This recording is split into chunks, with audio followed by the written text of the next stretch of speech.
and welcome. I'm Kamla. My guest today is Robert Byrne. He is associated with the San Francisco Silent Film Festival, where he is the president of the board of directors.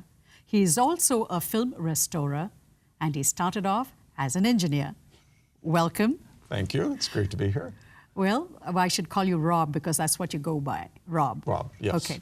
So, Rob, tell me, what is a silent film? Well, there's sort of almost two definitions for it. You could take a very dictionary definition of it as any film without recorded synchronized sound or recorded dialogue.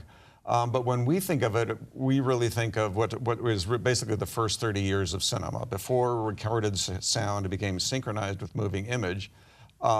So it is films without dialogue, so it's mainly a visual storytelling technique.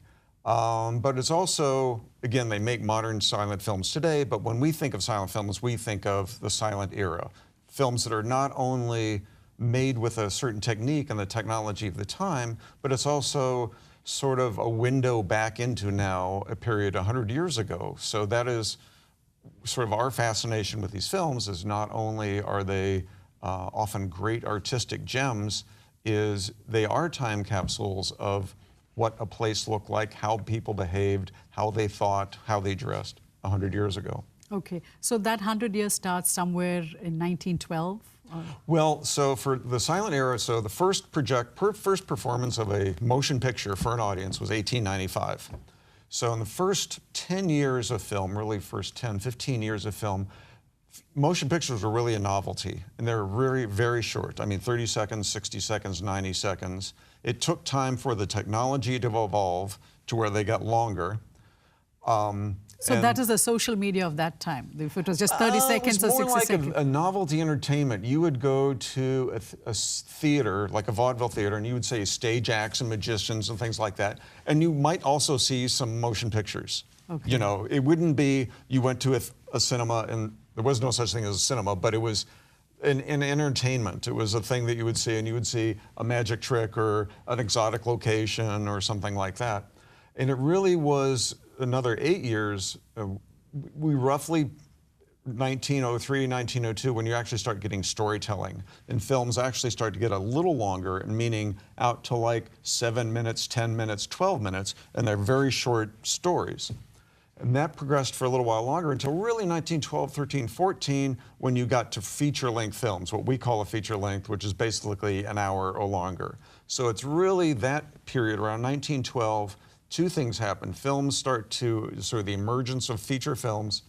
Also, at the same time is really the emergence of the star system. So in the earlier films, they were performers, but they were pretty nondescript. And as you get early teens and you start to get recognizable people. Like? Mary Pickford is the perfect example. And she was, I read somewhere that she restored her own films, that she was very involved in the restoration of her films. She was very, I mean, she lived a long time, fortunately, and one of the ones that did see her pictures as important documents. So, unlike so many people of the era, and especially when sound came in the late 20s, is silent film was very much viewed as arcane and junk and old-fashioned. So whole studios junked their whole inventories. But there were some people saw that these films would have a lasting value and save them. Save their own copies. Okay, so she was one of them. She was one of these people. So who are some of the early silent film stars? Charlie Chaplin? Well, you have the great comedians, of course, and there's the big three there. You have Charlie Chaplin, you have Buster Keaton, and Harold Lloyd, who were sort of known as the kings of comedy. But certainly Laurel and Hardy were both first individual performers. Stan Laurel and Oliver Hardy had their own comedic careers, then were magically paired in the 20s, and of course went through the silent era and well into the sound era as well. Okay, what is Bioscope? Bioscope was a studio. Because sometimes my dad would say that that's a bioscope, so I'm wondering when he saw a Charlie Chaplin film. Well, also depending on the language and the location, it was the terminology for the cinema itself. So for instance, I live part of the time in Netherlands, so bioscope that's a cinema. So B-I-O-S-A-O-O-P is also is cinema. So they can be used interchangeably. But if you go back into the early 1900s, there was a studio called Bioscope. Bioscope, okay. Yeah. So the silent film era gave us what we know today, the star system, the studio system, how production is, system was created, and all of that. And also, technically, they did a lot of things. They were hugely innovative. I mean, that's one thing that most people are very surprised about, and one thing that's really a goal of our festival is people have a sort of a preconception or stereotype of what a silent film is like. It's people are herky-jerky, and it's really scratchy, and it's black and white, and it's inelegant, and it's primitive, and it's Keystone Cops and people hitting self with pies and things like that. And there is a huge richness in there of very sophisticated storytelling, and I would think in many, many cases more sophisticated storytelling than you'll see in films today. There's more action in every frame. Well, not necessarily. There's action, there's emotion, and it's not to say films now are better or worse than they were then, but what it is to say is that artistically, that many of these films are on the equivalent of any great film that you would see today. They are. So I saw two films because I think you were involved in restoring both the films. One was Sherlock Holmes, Right. and the other was Behind the Doors. Right. Tell us about Sherlock Holmes. For many decades, it was thought that this was a lost cause, that there were no surviving prints. Right. And how did it come about? How did they discover a print? We were just incredibly fortunate. Sherlock Holmes is sort of a great crossover story because it brings so many different elements together. The film itself was thought to be lost for decades, and it was a couple years ago that a pile of unidentified film cans in the vaults at the Cinémathèque Française in Paris were, through their normal course, they were going through identifying materials in their collection. And lo and behold, they had a French version of, the version that was released in France, of the 1916 feature Sherlock Holmes starring Willaim Gillette, which was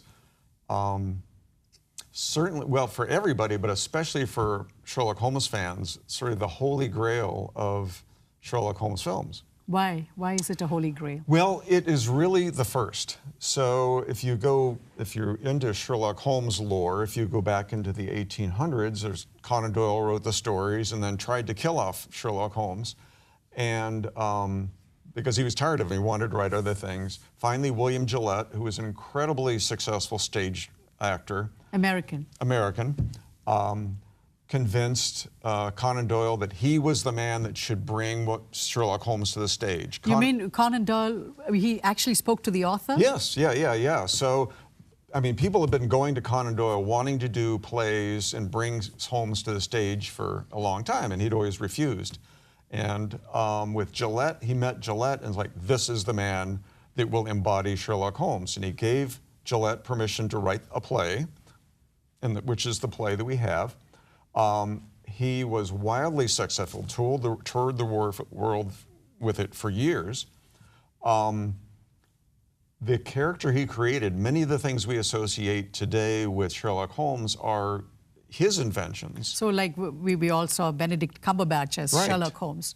So when I saw the film, the furniture was so much from the original, Victorian, from the original Sherlock Holmes. Right. Okay, so I interrupted you. Said so Yeah. a lot of the things that we associated with the Holmes was created by Gillette. Right. For instance, the deerstalker cap that was a Willaim Gillette invention for the character. That's not in the stories. The bent pipe is a Willaim Gillette thing. The dress and the way, his dressing robe, jackets and things like that are all Willaim Gillette inventions. They're not in the stories necessarily. And so we have inherited that. And that has come down through generations. But with Gillette, he was nearing the end of his career. He was getting older. In 1916, he was employed by the S&A Film Studio to bring his play to the screen. And it is the only film performance of Willaim Gillette. So you have sort of talk about an amazing time capsule. Here is Willaim Gillette the man who created Sherlock Holmes, the one that we know today, performing as Sherlock Holmes in the play that he wrote. And it had been gone for decades, you know, but it was the first. Oh, wow. And so it was a huge discovery for the world, but especially for the multitudes of Sherlock Holmes fans to see the origin, to see so the this beginning. lost gem resurfaced. Yes. Okay, yeah. so you helped in restoring that film? Right. So when it turned up, we've done several film restoration projects. We, being the San Francisco Silent Film Festival, partnered with the Cinémathèque Française on other film restoration projects. And we have a great rapport, and we work very well together. So when the film was identified, the curator there at the Cinémathèque contacted me and said, hey, guess what we found? And would you like to work on it together? And we thought, yes, we would. So that's how we sort of carry forward our partnership again. So it was ourselves in partnership with the Cinémathèque Française. So where can people see it? It gets screenings. So we premiered it at the festival a couple of years ago. And it's had the occasional screenings.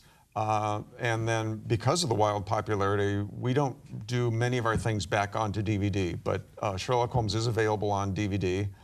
And it's a pretty nice package. It's got the American version, the restored version. Also, we let the French version on there too, and some nice extras. So from Flickr Alley, it was published by Flickr Alley, but you can certainly find it on Amazon or wherever you buy DVDs. That's where you find it. Okay. So you mentioned SNA Studio, which has a local San Francisco Bay Area connection. Yes, that's true. Out in Niles Canyon near Fremont. That's where they had a studio where Charlie Chaplin came. Yes, that's right. Okay. So tell us quickly about SNA. It was a Chicago-based company. Right. So SNA was a Chicago-based company. It was formed by a man named Spohr and a man, Bronco Billy Anderson, the man who became Bronco Billy Anderson. And everybody always tells you the story. The name of the studio is the combination of their initials. So they started in Chicago, and that's where Sherlock Holmes was actually shot. It was in Chicago. But they sort of also were looking for a westward location, and they tried different places. Ended up settling in Niles, which is now part of Fremont. Okay. So the Bay Area actually has a strong connection to filmmaking, which is Stanford in the mid-19th century. There was Edward Muybridge? Yeah. He's usually credited with the moving image, right? Well, so Muybridge is one of the first ones that really associated sort of the time and motion. So taking sequential shots of something in action. Now, Muybridge never took that farther into projection or even animating them. You know, when you see his photographs, you see them as he really intended, which is a set of individual photographs. So they were never animated as with such. zoetrope, animated. Yeah. So, I mean, people have taken his images and done that with him, but that really wasn't his goal. His goal was to study movement, not as an entertainment. So it came later, but again, using that same sort of ideas of then taking advantage of your optical persistence of motion, going images shown at a certain frequency appear to be in motion, and then taking the next step of putting it on a transparent medium so it could be projected for an audience. Okay. So the second film was Behind the Door. Behind the Door, yes. The producer of the film, can you tell us a little bit about him? Because he has contributed a lot to the film industry. The structure that we see today is largely derived from the system that I think he put in place. Right. So what Thomas Ince was the producer of the film. And what one of the major innovations he brought to film production that sort of was unique to the time was almost a factory type of organization where you had different organizations or scripts and acting and casting and things like that, so that films moved through pretty quickly, and they produced an amazing number of things in a fairly short amount of time. And high quality productions too. Ince Studios was very successful. Behind the Door is one of their many, many productions. And of course, Ince was most famously killed, or not. We don't know. Aboard the yacht of Mr. Hearst. Yes. So Ince, actually, I was surprised when I was preparing for the interview, when I went and read up about him. I was very surprised about his innovation and contributions. So let's come back to something that you do. You're a film restorer, but before that you were an engineer. Yes, that's true. So how did you discover silent films? Well, I discovered silent film when I was a teenager, actually. I grew up in a small town in Kentucky, but in nearby Lexington, I was fortunate one day as a 12-year-old, I think, there was a revival showing of Charlie Chaplin's City Lights. And it's a gorgeous film, and I saw it, and I was completely knocked out. And this was, I'll date myself, this was before VHS, and this was before you could see anything on demand, on television, certainly on demand. Well, yeah. If the pre-VHS, there was certainly no on demand.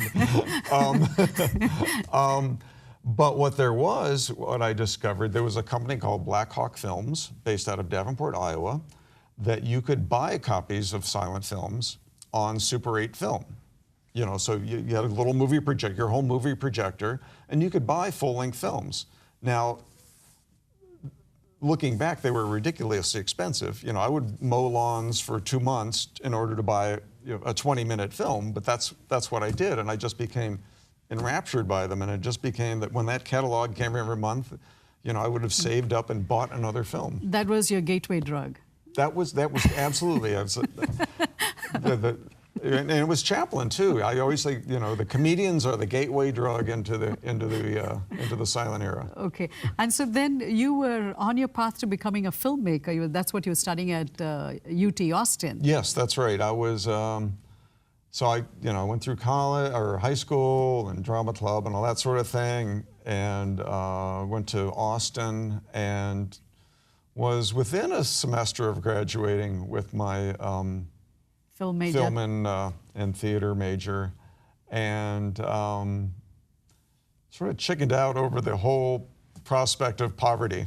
You know, certainly all my colleagues and were graduating and not going into the industry, but working in stores and McDonald's or whatever. So I sort of did 180. I took one semester and took one different class from a number of different disciplines, including computer science. And the computer science was easy to me. It just clicked for me. It was all. So you were good in math then? And math is so-so, but the logic of computer science was just natural to me. So you were seduced? I went straight into it. It just totally made sense to me. So I switched my major to computer science and spent 2 years, you know, taking a ridiculous number of hours of strictly computer science and math, because my 90+ hours of theater was only good for a 6-hour humanity requirement. Oh, okay. So I had a lot of ground to make up, but then I ended up graduating with computer science. And then you worked in the industry for many years. For many years, yeah. You were not poor. I was not poor, and we had very interesting work. So when I graduated, we went to Johnson Space Center, worked for IBM Federal Systems Division, and wrote onboard flight software for the space shuttle. Then moved out here into the Valley in the late 80s and worked in early years of relational database, and then PeopleSoft. and then the early years of client-server applications.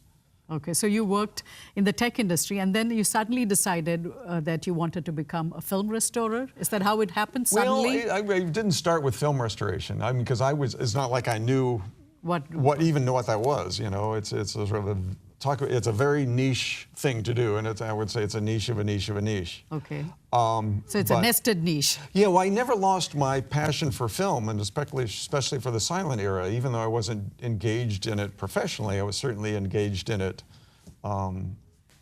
intellectually. So then I learned about the Silent Film Festival long ago, and started attending for a couple of years, and then got involved, joined the board 2004, and as I was still working in the tech world, 2006, I really thought, I'm going to really try to make something of what I really wanted to do in the first place. So I took a year off, and then my wife and I moved to Netherlands for 2 years, where I took a master's degree in film preservation. You moved because her job took her there? No, because the university was there. Oh. So it was the University of Amsterdam has a program in film preservation. Okay. It's only 5 or 6 programs really in the world. And you know, to be honest, to begin with, we chose Amsterdam because we really wanted to live in Amsterdam for a couple of years. Okay. But as it turns out, it was the perfect choice because it allowed me to also work with so many Europeans and work in different film archives and things like that. So I've really developed a great network in the film heritage world on that side. Okay. So having had an engineering background and hands-on experience in relational databases and all of that, how did that help you in your new role as a film restorer and as somebody who's now got his hands dirty restoring some really well-known films, Right. silent era films? Well, you know, it's maybe some serendipity or something like that because I think there was a certain There is timing. no serendipity. I It was don't all know, well. you know, I mean, timing-wise, it came out. It worked for me because just at the same time, audiovisual media and film and the archive world, digital technology is coming to that world. All of a sudden, I'm coming in it from the other direction where you have museums, archives, heritage institutions, which have a very museum mindset and have lived in the analog world for their entire lives, training and career. I'm coming from the other direction with digital into that world, so that's the part that's new for me. Okay. So it becomes it's sort of, for me personally, it was a great synergy of skills and experience of being quite comfortable with living in the digital world, and at the same time also then gaining appreciation and understanding of that world. I want to find out what is the process of restoring a film? You see a pile of old film. Take us through the process in 1 minute. What is the process that you go through, and then we get to see something like a Sherlock Holmes or Behind the Door? Okay. Well, so restoring a film, one important aspect is that unlike restoring any other object, like a painting or mask or something like that, you are creating a new film object. You're creating a new copy. You're not taking a film material and maybe like polishing it or something like that, and now you can use it again. So what you're doing is you're often assembling bits and pieces from several different fragmentary things, digitizing everything that exists. Often there's only a couple prints of any given film that survive. Use digital tools to edit, to clean the image, remove dirt and scratches. We don't improve the film, but you sort of remove the ravages of time, I would say. At that point, we go back into a photochemical process and digitally print back onto or write back onto a new film negative. So we create a new 35 millimeter film negative, new 35 millimeter film prints, and that new negative and new film print is your restored version. So the old fragments and reels and things like that are certainly undamaged, untouched, unaffected, but your result, the restoration, is a new film print. So it's almost like photocopying or making by hand a new set of prints. It is a way. It's a very, you start analog and you end analog, but you sort of digital in the middle because the digital tools give you the opportunity to like remove dirt, remove scratches, and to take the image back to what it was when the film was originally released. Okay. So when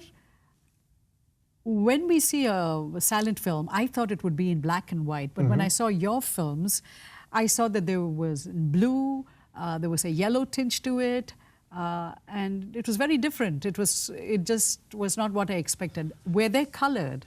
They were colored, so it was quite common for silent films to be colored back in the day. Now, they didn't have color photography, so it wasn't color film stock. But what they would do is each film print could be dyed. They would literally, each film print was individually assembled. So a film would be printed, and they would print the shots. They would take those shots in individual pieces, and they would immerse them in colored dyes, like orange or blue or whatever. They would splice those pieces back together, and those are the prints that would go out into the cinemas. So audiences in the day were very common for them to see a film that would have blue for night, a blue tint for night, and there was a fire, it might have a red tint, or it might be just an interior, so it's a nice warm amber. But we think of these films as black and white because what we have seen are when those films were copied again decades later, they were simply straight copied onto black and white film stock, and all the color, it'd be like take a photocopy of a color photograph. You're going to end up with a black and white picture. It's exactly the same thing. Okay. What are some of the films you would recommend for someone who has never seen a silent film? Oh gosh, there's so many. But I always say the comedians are the gateway drug, and I think you can't go wrong with starting with maybe the big three. So for, I would say, Safety Last, which is Harold Lloyd. It's a gorgeous film. City Lights, Charlie Chaplin, is the film that made me fall in love with silent film, and it's just, I still think it's one of the best films really ever made. Buster Keaton's The General is amazing, amazing, amazing film. You get into the dramas, I would have a look at certainly Metropolis. Any science fiction fan should see Metropolis. There's an amazing restoration that came out a couple of years ago with lost footage. You should see that. Gosh, I think that's a great start. My final question is the San Francisco Silent Film Festival. Tell us a little bit about it. You hold two film festivals every year? Okay, well, we have one main festival, which is the one in the summer, so this year is in June. It's 3.5 days, so we open on a Thursday night, then we go all day Friday, all day Saturday, all day Sunday. It's at the Castro Theater in San Francisco. It's a magnificent late 20s movie palace. Art Deco. Art Deco, seats about 1,300 people.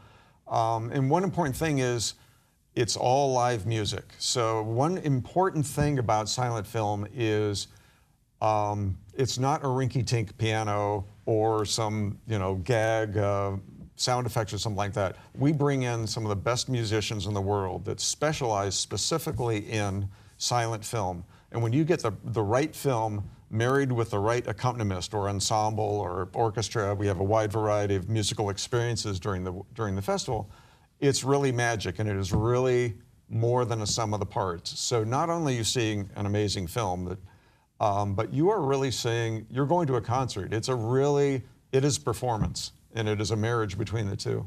And the second one is a winter festival. Oh, and then the winter we have a one-day event. We used to call it a Day of Silence. It's typically November, December. It's been in January. It sort of floats a little more, so our main festival is at the same time every year.